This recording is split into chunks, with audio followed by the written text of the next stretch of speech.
When you look at the way it really works, the presidents, prime ministers, and heads of NATO, etc., are nowhere near the top of this global pyramid. They're some way down. And they are appointed and manipulated into power by those above them that control the banking system, the media, etc., or those that operate in the shadows that I talked about earlier, who, no matter who's in power, what party or what name, the same shadow people are orchestrating events. This country is owned by 800 or 900 people who run everything, do everything, control everything. They have this guy, Clinton gets in, fine, we can deal with him. Kerry gets in, fine, we can deal with him. It's just in the wind, it's a little reed like this. It's all one big ownership class. And if you take the two-party systems and you lean them up against each other, this is basically the arch. Their force going together keeps them together and makes it become a very strong, stable platform on which they can build their hierarchical New World Order system. Okay? So the current two-party system has been dominated and bought up and controlled by the elite that sits atop it. People talk to me about, the issue of Republican versus Democrat, as if they don't get it. And I say, look, here's the way you get it. It's organized crime. All you do is you call the Republicans the Genoveses, and you call the Democrats the Gambinos. The people at the top, they treat it like a crap game, like it's their crap game, like they're making lots of money.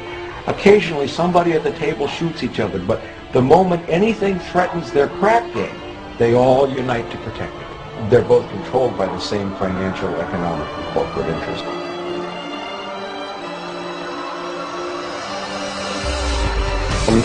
The word Illuminati comes from the Latin word illuminum or illumin, which means light. And so anyone who is enlightened or brilliant, and of course those who are the most enlightened are called brilliant. Well, it comes from Lucifer. Well, what we're really talking about here is Lucifer, the fallen angel, and they have picked up on this, the Illuminati. And the Illuminati, the illuminated ones, illuminated into knowledge that the rest of us don't get.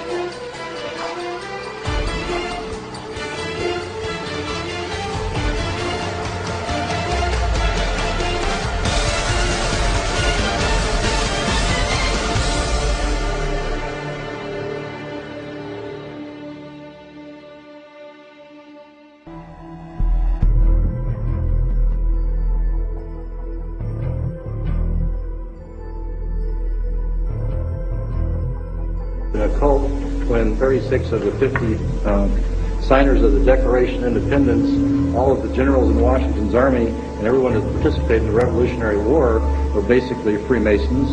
And if you look at how the foundation of the country was put together, it's on Masonic principles. 14 U.S. presidents, including George Washington, are known to be 33rd degree Masons.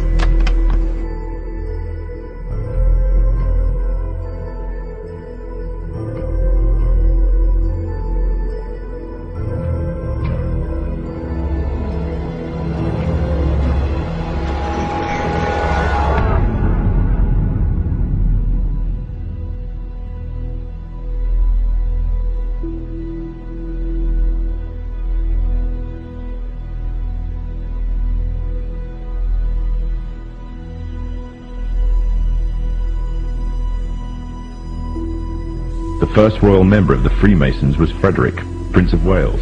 The latest members include Prince Philip, the Duke of Edinburgh, and consort to the current Queen of England, Elizabeth II, who herself is a grand patron to the Masons. However, behind closed doors, the Freemasons were free to indulge in the secret rites and rituals handed down to them by their ancestors, and these became the basis of their levels of membership, called degrees.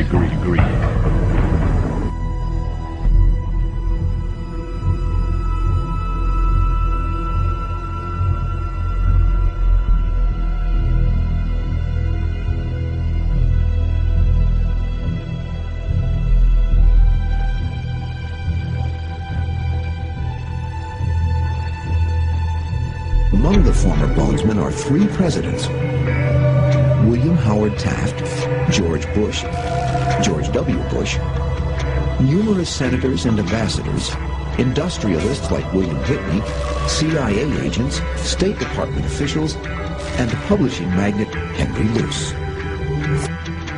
2 centuries, Skull and Bones has produced the stewards and leaders of the American ruling class, the Eastern establishment, elite core of diplomats, spies, Supreme Court justices, senators, presidents.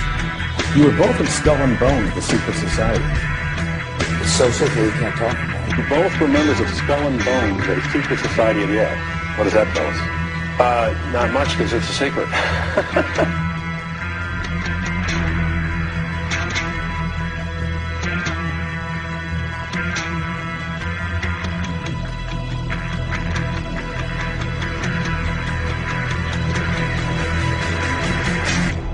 One might wonder, understandably, why the people that run the banking, political, economic system and the media in America should be dressed in long robes doing a ceremony to a 40-foot stone owl. I think we should be told. Bohemian Grove.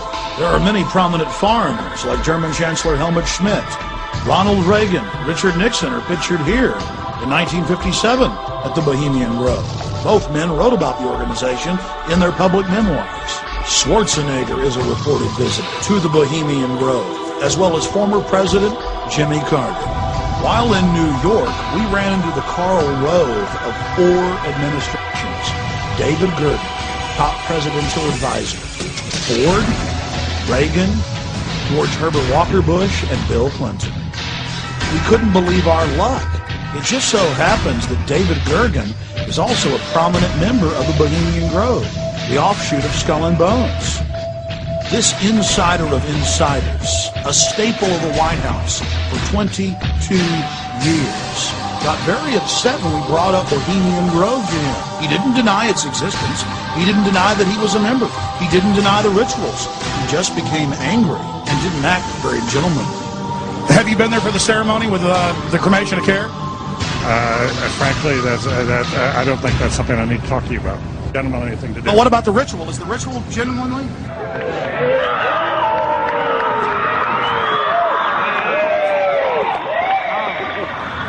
Sir, everything. I don't owe you this comment. I know.